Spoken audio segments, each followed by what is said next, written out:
Welcome my curious friend. Today we are going to study exercise 6.2 का question 6 करने जा रहे हैं, जो कि है क्लास 9th का। एक बार क्वेश्चन को हम रीड करेंगे, उसके बाद अपना काम करेंगे। In figure 6.33 PQ and RS are two mirrors placed parallel to each other.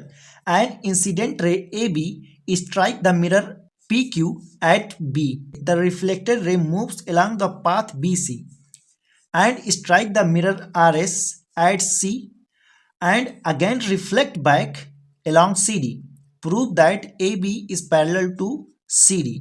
ठीक है, तो इस क्वेश्चन का जो मतलब है, इसमें क्या मतलब है कि हमारे पास दो मिरर्स रखे हुए जो कि पैरेलल्स है। एक मिरर का नेम इन्होंने दे दिया है PQ, दूसरे मिरर का नेम इन्होंने कह दिया कि RS है।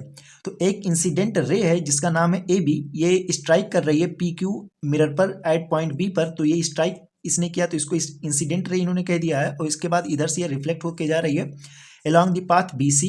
उसके बाद फिर से ये रिफ्लेक्ट बैक हो रही है, कहाँ पर? D पॉइंट से होती हुई CD ये चली जा रही है। अब करना क्या हमें, इस इंसिडेंट रे को और ये जो रिफ्लेक्ट बैक होके CD जा रहा है, इन दोनों को हमें क्या दिखाना है? पैरेलल दिखाना है। इसके लिए हमें क्या करना होगा, अगर आपको नहीं पता होगा तो माँ कसम कह रहा हूँ ना, बहुत ही ज़्यादा टफ लगेगा, बहुत ही ज़्यादा कठिन आपको लगेगा। लेकिन एक बार जब मैं बता दूंगा और मेरे बताए हुए तरीकों पे आप चलेंगे ना, तो जिंदगी में कभी आप नहीं भूलेंगे। ऐसा क्वेश्चन कहीं पे भी आ जाएगा, करने से आप कभी भी नहीं चूकेंगे। तो आपने क्लास 8 में तो आपने पढ़ ही लिया होगा इंसिडेंट रे क्या होता है, रिफ्लेक्टेड रे क्या होता है। क्लास 9th में भी है ये चैप्टर मिरर्स का, तो उसमें इंसिडेंट रे और रिफ्लेक्टेड रे ये सब होता है ना। तो वहां पर एंगल ऑफ इंसिडेंट और एंगल ऑफ रिफ्लेक्शन ये भी आप जानते होंगे। तो वहीं से हमारा जितना आंसर आएगा वहीं से आएगा। सबसे पहले हमें क्या करना होगा, यहाँ पर एक हमें रे ड्रॉ करना होगा, नॉर्मल ड्रॉ करना होगा। ठीक है, यहाँ से एक नॉर्मल ड्रॉ करना होगा। ठीक है, तो चलो हम प्रूव करते हैं। तो प्रूव करने के लिए हमें प्रूफ की जरूरत होती है। तो सबसे पहले हम क्या करेंगे, उसको हम लिख लेते हैं, उसके बाद बता रहा हूँ। अब यहाँ पे सबसे पहले हम क्या करेंगे, जब हमें प्रूफ करना होगा, सबसे पहले यहाँ पे हम एक परपेंडिकुलर ड्रॉ करेंगे। ठीक है, एक रे ड्रॉ करेंगे जो कि परपेंडिकुलर होगा, किसके? PQ के परपेंडिकुलर होगा। इसका नेम जो होगा BL होगा। ठीक है, और यहाँ पे एक परपेंडिकुलर हम ड्रॉ करेंगे इस तरह से। ठीक है, ये परपेंडिकुलर हम ड्रॉ करेंगे, इसका क्या नेम होगा? CM।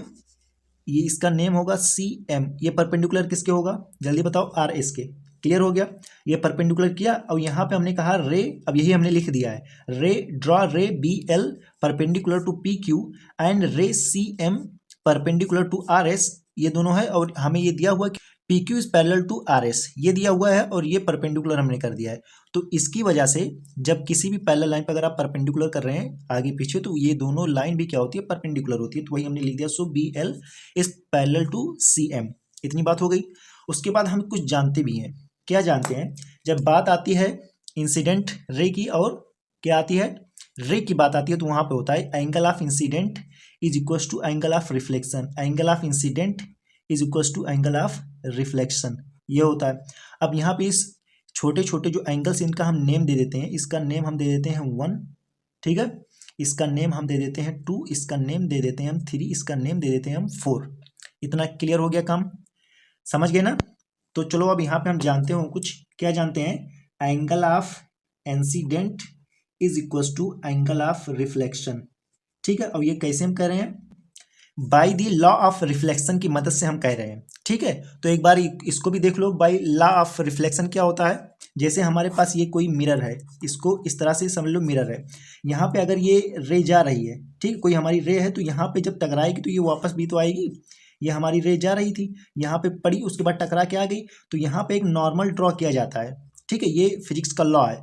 तो यहाँ पे जो एंगल बनता है उसको कहते हैं एंगल ऑफ इंसिडेंट। जो मतलब सबसे पहले इधर से जाकर यहाँ पे टकराई है, तो यहाँ पर नॉर्मल से जो ये एंगल बनता है इसको कहते हैं एंगल ऑफ इंसिडेंट, और इसके बाद जो रिफ्लेक्ट होकर जा रही है तो उसको कहते हैं एंगल ऑफ रिफ्लेक्शन, कि यहाँ से टकरा कर रिफ्लेक्ट हो गया है। ठीक है, तो ये क्या होता है? Angle of incident equals to angle of reflection, ये होता है, और ये इसको कहते हैं लॉ ऑफ रिफ्लेक्शन। ठीक है, क्लियर हो गया? तो इसमें इतना ही जानो, फिजिक्स पढ़ने की जरूरत नहीं है। समझ गए? तो यहाँ by the law of reflection इतना हम जानते हैं। तो 1 इज इक्वल टू 2 होगा कि नहीं होगा? होगा। तो यहाँ हम लिखेंगे so angle 1 is equal to angle 2। ठीक है, angle 1 is equal to angle 2, और एंगल 3 यहाँ पर, तो इसको हम इक्वेशन फर्स्ट मान लें, एंड यहाँ पे दिख रहा है, यहाँ पे हम कह देंगे angle 3 is equal to angle 4। ये हो गया हमारा सेकेंड, ठीक है।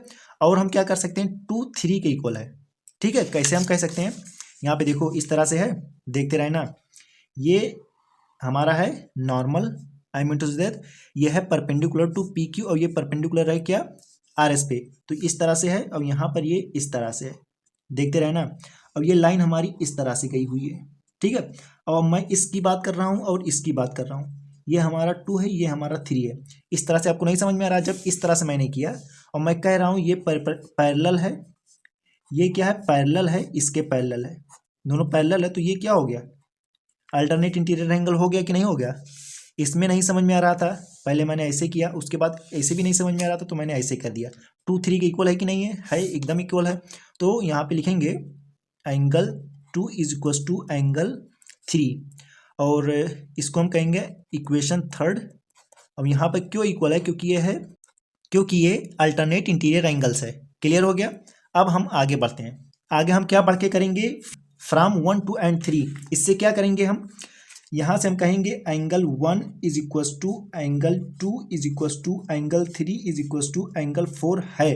क्लियर है। कैसे मैंने कहा 1 2 के इक्वल है, 1 2 के इक्वल है, इतना तो जान गए। और 2 किसके इक्वल है, 3 के इक्वल है, 2 3 के इक्वल है, समझ गए।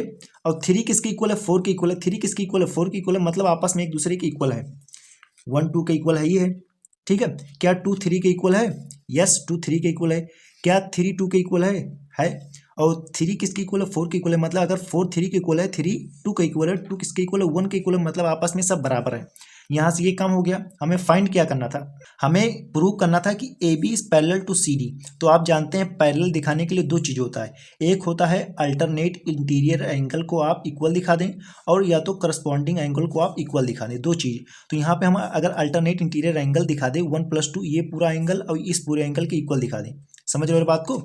यहाँ पे जैसे ये है, इस तरह से ये टकरा के गया है, इस तरह से ये है, इस तरह से ये है, तो ये दोनों क्या है, अगर ये वाला एंगल इस वाले एंगल के इक्वल हम दिखा दें, ठीक है, समझ रहे हो ना। ये कोई लाइन है, अब हमें पता नहीं कि पैरेलल है कि नहीं है, लेकिन ये इंटीरियर एंगल तो हम जानते हैं कि ये इंटीरियर एंगल है।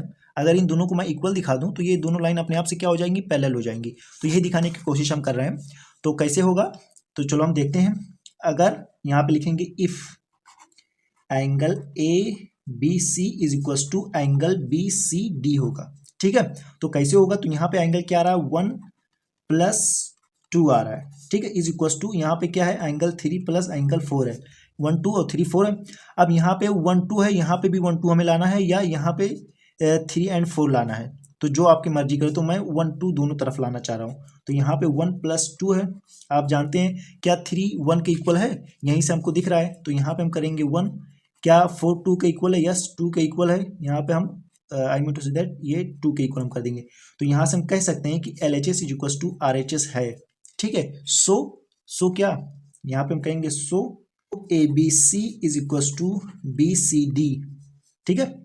और यहाँ पे हम कहेंगे प्रूव्ड हो गया, ये प्रूव्ड हो गया, इतना ये प्रूव्ड हो गया कि ये क्या अल्टरनेट इंटीरियर एंगल इक्वल है। So AB is equal to CD यहाँ पर। अब यहाँ पे आप स्टार्टिंग में लिख सकते हैं कि अल्टरनेट इंटीरियर एंगल्स, ठीक है, यहाँ पे ये लिख सकते हैं अल्टरनेट इंटीरियर अगर इक्वल है, if alternate interior angles are equal, ये प्रूव्ड हो गया। So AB is equal to CD, ये भी प्रूव्ड हो गया, ठीक है। सिंपल था, थोड़ा सा टफ लगेगा क्योंकि ये नया चीज़ है, एक बार जब आप कर ले जाएंगे तो बहुत ही आसान लगेगा। सबसे पहले हमने क्या किया, हमें सब कुछ जो गिवन था उसको हमने देख लिया। सबसे पहले हमें सिर्फ ये काम करना था, क्योंकि फिजिक्स का मैटर है। यहाँ पे हमने परपेंडिकुलर ड्रॉ किया, जो ये इंसिडेंट रे और रिफ्लेक्टेड रे गई, यहाँ से हमने परपेंडिकुलर ड्रॉ किया, यहाँ से परपेंडिकुलर ड्रॉ किया, ये काम हो गया।